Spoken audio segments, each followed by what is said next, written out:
Bonsoir, bienvenue à tous dans cette nouvelle édition de 7-8 le débat. Ce soir, nous parlerons du revenu universel avec cette question: faut-il distribuer à tous les citoyens d'un même pays un revenu à vie ? Alors, on trouve l'origine de cette idée chez les penseurs humanistes de la Renaissance et aujourd'hui le concept prend de plus en plus de place dans le discours public, notamment comme solution pour éradiquer la pauvreté. Si le sujet passionne, c'est sans doute parce qu'il dépasse le clivage gauche-droite. Des politiques de bords très différents soutiennent en effet la mesure, des socialistes comme Benoît Hamon au Parti démocrate chrétien pour des raisons différentes, certes, nous le verrons, et c'est une des mesures phares de la prochaine présidentielle. Alors, est-ce une bonne idée ? Dans quelles conditions serait-il intéressant de le mettre en place ? Doit-il remplacer les aides existantes ? Enfin, quel coût pour les finances publiques ? Des questions auxquelles nous tenterons de répondre ce soir. Avec nous pour en débattre, Jean-Michel Fourgousse, maire Les Républicains d'Elancourt, et Marc de Basquiat. Vous êtes économiste et président de l'Association pour l'instauration d'un revenu d'existence et vous avez également, je crois, participé à la fondation du Mouvement français pour un revenu de base. Bonsoir à tous les deux. Bonsoir. Bonsoir.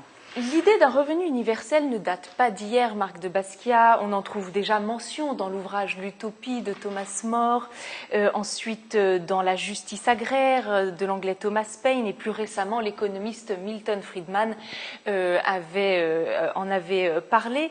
L'idée donc qui refait surface aujourd'hui a en fait déjà effleuré de nombreux esprits. C'est une idée effectivement très ancienne. Alors quand on parle de Thomas More, c'est un petit peu ancien. Et la manière dont il est formulé était tellement loin de nos préoccupations que je pense qu'on peut passer un peu à côté. Mais néanmoins, Thomas Paine est plus intéressant. Thomas Paine, c'était un révolutionnaire, un Anglais, qui a fait la Révolution américaine, puis la Révolution française, vous voyez un petit peu. Quelqu'un de très éclectique, et qui a effectivement expliqué que du fait de la mise sous propriété privée des terres, beaucoup de personnes n'avaient plus les moyens d'accéder directement à la terre qui permettrait de les nourrir. Et donc, pour lui, c'était la justification du fait qu'il fallait donner une compensation qui permettait à chacun d'avoir de quoi se nourrir au minimum, du fait qu'on n'a plus accès à la terre. Ça, c'était vraiment la première justification. Thomas Paine, 1795. Ensuite, beaucoup de choses ont été dites. Et si on veut essayer de clarifier un peu les choses, on peut dire qu'il y a trois grandes familles de pensée. Trois grandes familles de pensée sur cette idée d'un revenu universel, qui sont d'une part les égalitaristes, ceux qui veulent vraiment avoir une plus grande égalité entre les personnes. Ça, c'est une approche, je dirais, de gauche, très, très clairement. Ensuite, une approche plus sur la liberté. Là, vous avez des libéraux de droite ou de gauche qui nous disent « Attendez, si les gens doivent être actifs dans la société, s'ils doivent entreprendre, s'ils doivent prendre un boulot, s'ils doivent s'occuper de leurs enfants, il faut qu'ils aient au minimum de quoi se nourrir. S'ils n'ont pas de quoi se nourrir, ils ne peuvent pas être vraiment libres. » Donc là, cette notion d'avoir la recherche d'une réelle liberté. Et troisième groupe de pensée ? Et troisième groupe de pensée, c'est la fraternité. Les gens qui nous disent, oui, ça divise la République française, hein. La fraternité qui dit, les personnes qui sont dans le dénuement, les pauvres, les personnes en difficulté, il faut avoir un regard, voilà, par rapport à elles. Et donc, il faut une sollicitude particulière. Et donc ça, c'est plutôt ce qu'on voit chez les chrétiens, les catholiques, chez les francs-maçons également. Voilà, vous avez vraiment une diversité de regards sur cette question du revenu universel qui rend les choses un peu compliquées. C'est comme vous parlez avec une personne, qu'elle soit de gauche ou de droite ou de certains aspects, elle vous parlez de sa manière à elle, parfois ça va vous énerver, alors que finalement, le mécanisme plus concret et technique, peut-être, est le même pour les deux. C'est assez surprenant. On verra les différences plus tard. Jean-Michel Fourgousse, vous voyez le fil de l'histoire, finalement, est-ce que vous ne vous retrouveriez pas dans un de ces groupes de pensée ? Mais écoutez, non, vous savez, je regarde, je suis à Montreuil, vous savez, chez les communistes. Là, les communistes, c'est fabuleux le communisme, c'est très beau. Ils vous présentent un modèle parfait de société. Alors quand ils arrivent au pouvoir, bien sûr comme ils voient que c'est pas facile, ils commencent d'abord à enfermer, torturer et tuer tous les gens qui n'adhèrent pas au modèle parfait. Hein. Et quand ils ont quand même tué 100 millions de personnes sur cette planète, bon, après ils passent à la deuxième phase, qui est donc de construire ce fameux modèle parfait. Et là, en général, c'est une catastrophe. Le pays est ruiné, les élites sont soit en prison, soit à la morgue, soit parties du pays. Donc, vous voyez, c'est une forme de... on veut aller contre... le communisme lutte contre le fait qu'il y en a un qui a plus d'idées, qui veut travailler plus, quelle que soit son origine d'ailleurs. Hein. Et on veut lui donner un peu la même chose que celui qui n'a pas ce goût au travail, qui n'est pas innovant, qui n'est pas responsable. Voilà. Donc attention, dans ce pays, on est toujours dans un débat de ce type-là. Ça, c'est du débat répartitionniste. Les Français aujourd'hui attendent un débat sur comment on produit la richesse. Et on continue, et on continue, et on continue. On revient à nouveau dans le socialisme qui dit on va parler de redistribution, on va dire de répartition. Jamais pas un mot sur comment on va avoir de nouvelles recettes. On a besoin de nouvelles recettes pour redistribuer. Attention, mais d'abord, parlons des choses. Le candidat que vous soutenez à la présidentielle propose, lui, une sorte de revenu universel. C'est autre chose. C'est pas un revenu, c'est simplement... il y a des tas d'allocations, des minima sociaux, des aides au logement, des aides... et donc, c'est de concaténer, comme on dit tout cela, de les rassembler et d'en faire une allocation sociale unique. Ça n'a rien à voir avec le fait de donner un revenu déconnecté de l'entreprise. Vous imaginez, mais les marxistes, d'ailleurs, M. Benoît Hamon a foncé là-dedans, on va pouvoir couper le lien entre le travail et l'entreprise. Il y a aussi le Parti chrétien-démocrate, il y a d'autres sensibilités de droite qui soutiennent le revenu universel, et ce ne sont pas des marxistes. Vous savez, il y avait des gens de chez nous qui avaient soutenu les 35 heures, ça a été une catastrophe, ça coûte 25 milliards par an depuis 2000, on en est à 400 milliards de dettes supplémentaires, et on a plus de 6 millions de chômeurs. Et ça devait résoudre le problème du chômage. Donc vous savez, les modèles théoriques, on connaît. Moi, vous savez, il n'y a rien de pire dont je me méfie que de ces grands modèles théoriques qui, comme les communistes, la société parfaite.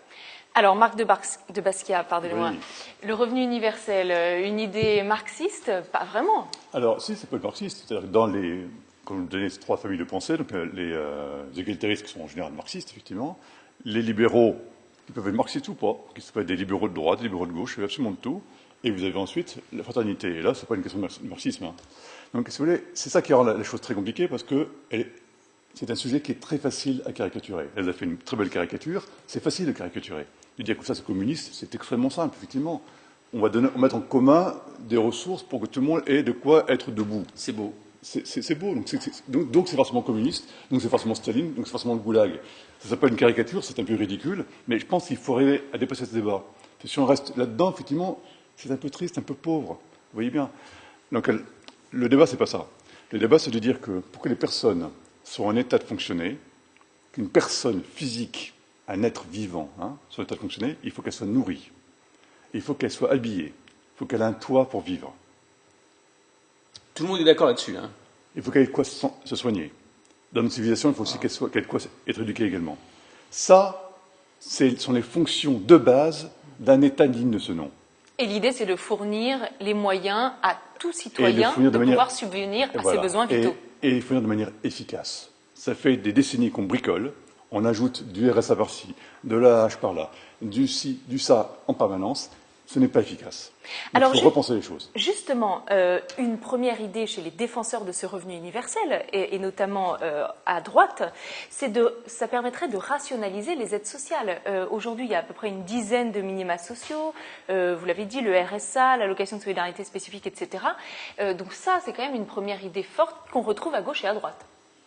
Oui, c'est l'allocation de simplifier les aides sociales, et de fixer un plafond qui montre bien que attendre les allocations n'est pas plus rentable que de travailler. Donc bien sûr qu'il faut fixer une règle. C'est ce que propose Fillon. Maintenant, c'est pour ça que notre ami pose des choses sur lesquelles on peut réfléchir, mais à ne pas céder à ce revenu de dire vous pouvez avoir un revenu minimum, je crois que M. Hamon le porte entre 750 € et 1 000 €, c'est-à-dire que vous n'avez plus besoin de travailler. Le rêve de l'extrême gauche, c'est de couper le lien entre le travail et l'entreprise, entre le salaire et le travail dans l'entreprise. Ça, c'est mortel. Et on revient à la logique communiste. Je ne dis pas qu'on vous allez envoyer les gens au goulag, je dis simplement que culturellement, on retrouve la même dialectique, c'est que le monde du travail est négatif, c'est une valeur négative, il faut donner un salaire sans passer par le travail, sans passer par la case travail. Alors, pour un handicapé, c'est normal. Pour quelqu'un qui est touché momentanément par un malheur, c'est normal.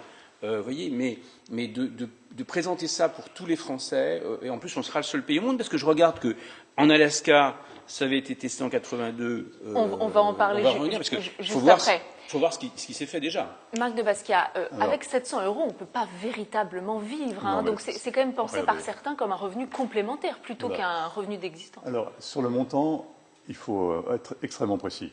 Et donc, merci de citer donc, la proposition qui est en train d'évoquer d'un revenu à 800 ou 1000 €, qui est effectivement une aberration. Pourquoi? Dans votre thèse, vous aviez proposé 382 €, si je n'abuse. Histoire. Ça date de 2011. De 2011, Vous avez lu ma thèse de 2011, bravo, 300 pages. Non, mais si on regarde aujourd'hui, proposer 800 ou 1000 €, c'est quelque chose qui est effectivement destructeur de l'économie, parce qu'effectivement, là, on va emplafonner le niveau de revenu de quelqu'un qui travaille. Donc là, on a introduit une désincitation au travail qui est massive. Donc évidemment, je suis totalement d'accord avec M. Faurous, c'est inacceptable. C'est une idée loufoque. Et à tel point que le Sénat, qui a fait un travail assez important sur le sujet, avec ce beau rapport sur le revenu de base de l'utopie à l'expérimentation, le Sénat a justement écarté toutes ces idées loufoques, disant voilà, ces idées de donner des montants qui permettraient de ne pas travailler, ça n'a aucun sens. C'est stupide. Et le Sénat, ce travail a été fait par des sénateurs de droite, de gauche, les écologistes, même des communistes. Voilà, alors, donc, quelle juste somme? Donc voilà, il faut commencer déjà par écarter un peu toutes ces idées qui circulent, effectivement, qui sont des idées fantaisistes, de 800 €, c'est totalement fantaisiste. Mais pour contre, il faut plutôt se repérer par rapport à aujourd'hui. Aujourd'hui, c'est quoi? Aujourd'hui, vous avez quelqu'un qui n'a pas de ressources, qui est vraiment dans le dénuement, il va demander le RSA. Le RSA, c'est 535 €. C'est 472 €. Ah. Car il faut toujours, quasiment toujours... Qu'on ne peut plus payer, vous êtes au courant, dans les conseils départementaux. On va y arriver. Ces 472 €, c'est ce que touche vraiment la personne. Et à côté de ça, il y a une aide au logement, une sorte de forfait logement. Donc le montant réel du RSA, c'est 470 €. Pour 2016, le montant que je propose, je dirais en continuité du système actuel, c'est 480 €. Ça peut être plus. Pour le revenu universel. Pour l'universel. Mais à côté de ça, bien entendu, à côté de ça, il faut aider les gens à se loger. À 480 €, à Elancourt, à Versailles ou à Paris, on se loge pas, on a du mal à se loger et à se nourrir en même temps, à ce prix-là. Donc il faut que les gens aient le moyen de se loger. Une fois que quelqu'un est logé, ça donne 480 €, c'est-à-dire 16 € par jour pour se nourrir, s'habiller, payer son forfait téléphonique, ce genre de choses. Bon, c'est pas une vie fantastique, mais on survit. Et moi je dis que dans un pays comme le nôtre, qui a le niveau de richesse que nous connaissons, nous pouvons tout à fait assurer cela. Et assurer ça à tout le monde, ce n'est pas dire, attendez, vous méritez, vous êtes ci, vous êtes ça, on va vous l'aider. Non, c'est tout le monde doit l'avoir. Et pour que tout le monde l'ait, c'est une réforme fiscale qu'il faut faire. Jean-Michel Fourgousse, alors, 480 € à tout le monde. Qu'est-ce que vous allez dire à votre banquier? Non, mais les minima sociaux, ça existe, tout le monde est pour. Bon, encore qu'il faut fixer des règles, bien sûr, hein, mais qu'est-ce que vous allez dire à votre banquier, là? Vous avez... ça coûte 300 milliards, quand même, votre proposition. Les estimations varient. Les estimations varient. Entre 300 et 700 milliards. On verra après pour le financement. Selon même un think tank socialiste. Hein, bon. 300 milliards. 300 milliards, vous savez ce que c'est que 300 milliards? Est-ce que les Français savent ce que c'est? C'est l'ensemble des retraites.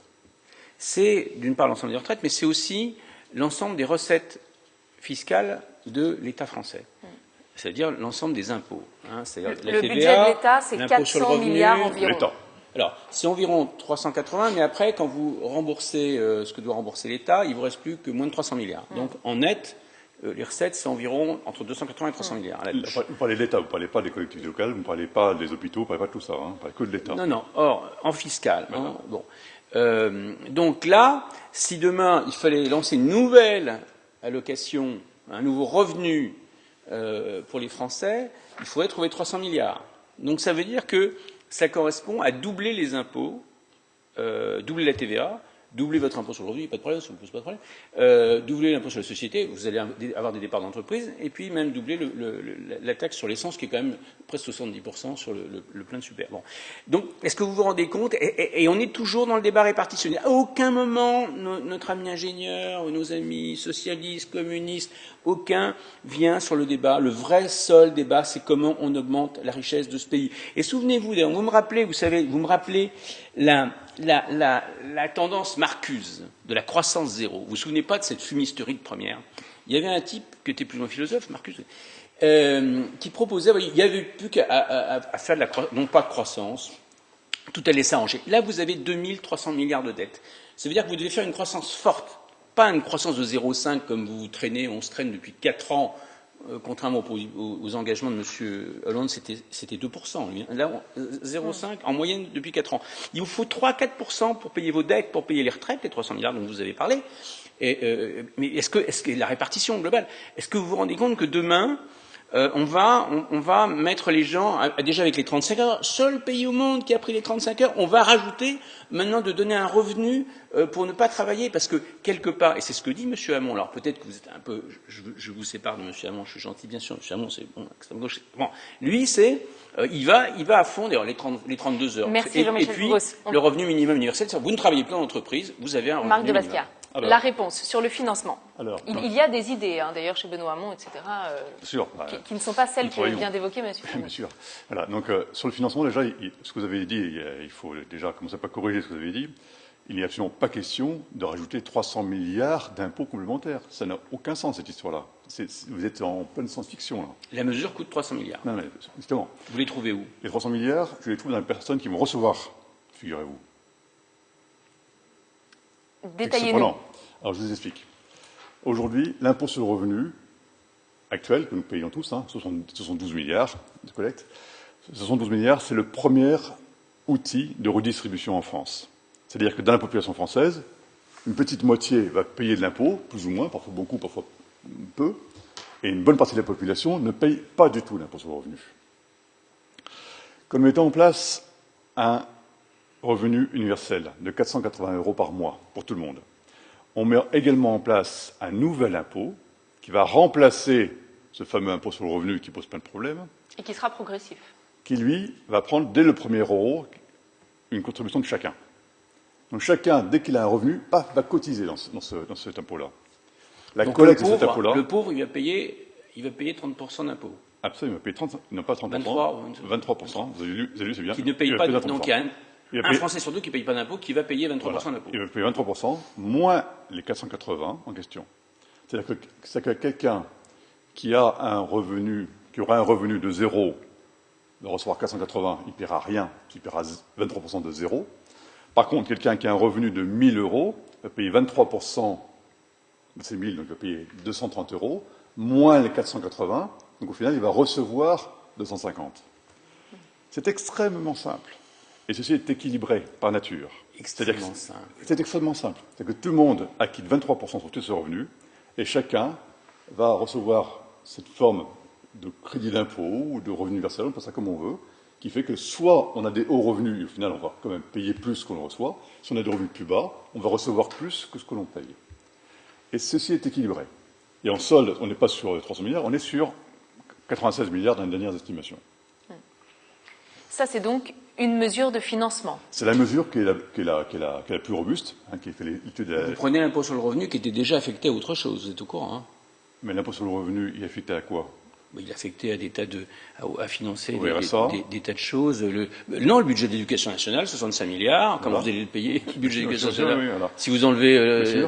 Donc à côté de ça, il y a aussi plein d'autres choses. Le budget de la défense, la dette, 50 milliards. Alors justement, Benoît Hamon propose la lutte contre l'évasion fiscale. Donc ça c'est, je crois, 80 milliards par an. Les niches fiscales, 90 milliards par an. Les fraudes aux cotisations sociales, je crois, 60 milliards. Enfin, donc il va puiser de l'argent là aussi ailleurs. Voilà. Il y a d'autres propositions. Comment on lutte contre les fuites fiscales là? Le mode d'emploi manque. Donc, comment on fait pour lutter contre les... Donc vous diriez que c'est pas clair encore sur la mise en application, en tout cas dans le discours des politiques qui proposent cette mesure. Marc de Basquiat, président de l'association pour l'instauration de la résistance, qui dit depuis 27 ans, ça fait 27 ans que nous travaillons là-dessus, pour nous c'est extrêmement clair. Et quand j'ai rapporté ici le livre de Lionel Stoléru, qui est décédé tout récemment la semaine dernière, Lionel Stoléru, c'était très clair pour lui aussi. On parle d'une forme de crédit d'impôt qui s'accompagne d'une flat tax. C'est ce que nous mettons en place, que je viens de vous l'écrire. Et ça, nous savons que ça fonctionne. Et là, si vous voulez, qu'on soit de droite ou de gauche, et les sénateurs ont très bien compris que ça fonctionne aussi. Les sénateurs, à la fin, ils disent, voilà, finalement, ce qui fonctionne, c'est un crédit d'impôt comme Stoléru. Donc voilà. Donc, pourquoi sur 200 pays au monde, aucun pays l'a pris? Parce que c'est une grosse révolution. Alors, Ah, justement, ouais, sur les expérimentations, attention, plusieurs expérimentations ont déjà été faites et la Finlande, à partir du 1er janvier prochain, va mettre en place ce système et la France aussi en Gironde. Donc, quand même, beaucoup sont intéressés et on suppose que ça peut marcher. Alors la Finlande, ce n'est qu'une expérimentation. Ne confondez jamais, si un jour vous travaillez dans une entreprise, ne dites jamais qu'une expérimentation comme cela, donc ça veut dire que ça y est, ça va être généralisé. On ne peut pas dire des choses comme ça. L'Alaska, en 82, ça avait été testé. On avait été abouti à un revenu de 80 € par mois. Voilà ce que avait donné l'expérience en Alaska. En 2016, moi je pense toujours. Hein, les Pays-Bas. Tous les ans, ça fait les Pays-Bas, l'État néerlandais s'y oppose, vient de s'y opposer après l'expérience de 4 villes aux Pays-Bas. La Suisse vient de rejeter cette idée par un référendum à 77%. Non mais, tout à l'heure, vous disiez, quand je parlais de M. Benoît, vous avez pris tout de suite sa défense, en disant que ce n'est pas sa proposition. Je suis désolé, lui, il veut l'imposer, ça coûte quand même, je crois, lui, il est sur la base de 300 à 700 milliards. On cite des expériences, comme vous venez de le faire, que ça marche, que ça y est, il y a un État qui est décidé à le faire. Lequel ? Alors, le débat n'est pas à faire avec moi, hein, et je n'ai pas pris la défense vous avez pris la défense de Benoît Hamon. Que ce n'est pas du tout les propositions de M. Hamon. Vous les connaissez, J'essaie juste de vous contredire pour vous faire réagir, simplement. Ah bah c'est réussi. Alors bon. Donc, il y a des expérimentations. Est-ce que vous ne seriez pas favorable à une expérimentation pour voir si ça marche ? Parce que l'idée, quand même, la première idée, c'est quand même de vaincre la pauvreté. C'est-à-dire que c'est 8 millions de personnes en France. Qui ici, en France, ne veut pas lutter contre la pauvreté ? Voilà. Vous luttez contre la pauvreté en enrichissant le pays. Donc, en sortant du débat répartitionniste. Hein, c'est quand vous allez voir comment on fait de la croissance demain, oui. Et là, quand vous aurez augmenté, que vous pourrez rembourser vos dettes, payer vos retraites et payer le modèle social qui est quand vous allez chez le médecin, c'est à crédit. Hein. Quand vous allez à l'hôpital, ça vous coûte pas trop cher, mais c'est à crédit que vous allez payer plus tard. Donc tant que vous n'avez pas augmenté la richesse pour payer tout cela, comment voulez-vous dire allez, je vais proposer une nouvelle allocation pourquoi en plus comme par hasard, ça arrive en période électorale. Mais je pense pas à vous, je ne traite pas d'électoraliste, mais j'en vois beaucoup qui arrivent avec ça, qui en parlent en période électorale. Alors, ça plaît aux gens parce que quand vous ne connaissez pas l'économie, réelle, attention, cher ami, l'économie réelle, c'est pas ce qu'on apprend à l'université. Hein. Quand on crée une entreprise, quand on voit les dépenses, les recettes, comment on crée de la richesse, comment on dirige des hommes, etc., on en sait beaucoup plus comment on produit de la richesse. Marc de Basquiat, réagissez. Ça fait 25 ans que je travaille en entreprise, d'accord, dans les grands groupes, dans les PME, j'ai fait différentes choses de ma vie professionnelle, donc je ne suis pas un universitaire, c'est un peu ça que vous êtes dans un centre de profit, ce qu'on appelle un centre de profit, c'est-à-dire il faut produire de la richesse, il faut faire des bénéfices pour pouvoir les redistribuer. J'ai dirigé le marketing du plus gros logiciel développé en Europe, oui, effectivement, j'ai fait des choses assez intéressantes de ma vie professionnelle. Voilà, vous me parlez comme si j'étais un universitaire fumeux qui sort de je ne sais où. Non, mais c'est un modèle qui est très théorique, votre truc. Hein. Non, mais c'est théorique et c'est surtout basé sur beaucoup d'échanges avec beaucoup de personnes qui sont dans l'économie réelle. J'étais encore en discussion cet après-midi avec l'ancien président de la TDK Monde. Voilà, on travaille avec beaucoup de gens, parce que justement, un sujet comme ça, c'est un sujet de rupture forte. Et donc, ça va impacter beaucoup de choses. Et donc, c'est pas un travail qu'on fait comme ça, dans notre coin, entre gens fumeux. Non, pas du tout. Justement, beaucoup de gens. Pour terminer sur cette note, c'est quand même une autre idée de l'organisation de la société, hein, d'avoir un revenu qui permettrait de ne pas travailler ou de travailler que partiellement. Un mot sur cette philosophie un peu nouvelle. Alors, quand même. la philosophie là-dessus, pour moi, je ne sais pas qu'on parle de ce bouquin-là, c'est le bouquin sur la liberté. Hein. Pour moi, le point important, c'est que pour que les personnes dans un pays voilà, où les gens se respectent, il faut que les personnes aient une liberté de faire des choix rationnels. Et si les gens sont contraints par le fait qu'ils doivent aller chercher à bouffer, qu'ils doivent remplir 12 formulaires, qu'ils doivent faire des déclarations, des preuves et ainsi de suite en permanence, ces gens-là ne peuvent pas vivre. Vivre au sens, faire des choix rationnels. Pourquoi ça n'a pas été pris par les 200 pays qu'il y a dans le monde, si c'est aussi simple que ça? Ça va venir. Je suis persuadé que ça va venir. Et vous êtes devant une explosion démographique. Tant mieux de recevoir tout le monde, mais très bien. Mais vous allez donc devoir partager en deux si vous devez faire ce nouveau système redistributif, puisque vous allez augmenter leur distribution. C'est bien ça, le répartition. Non. Vous allez avoir bien sûr un apport de population. Très bien. Mais est-ce que vous êtes prêt à diviser par deux votre niveau de vie? Mais pourquoi pas? Mais au moins qu'on le dise, qu'on ne dise pas que ce n'aura pas de conséquences. Demain, si vous répartissez le social comme ça, de façon plus ou moins, parce qu'il y a une logique quand même égalitaire, le type qui aura un malheur, qui aura 100 000 euros, il y a des opérations quelquefois qui coûtent coûte 100 000, 50 000 euros, les mêmes 50 000 euros, mais il les aura plus, parce qu'on aura réparti 1 000 euros à peu près à tout le monde, et vous verrez qu'il n'y aura même plus, le système de santé ne sera plus financé. C'est très grave de rentrer dans cette logique. Deux mots de conclusion. Marc de Basquiat.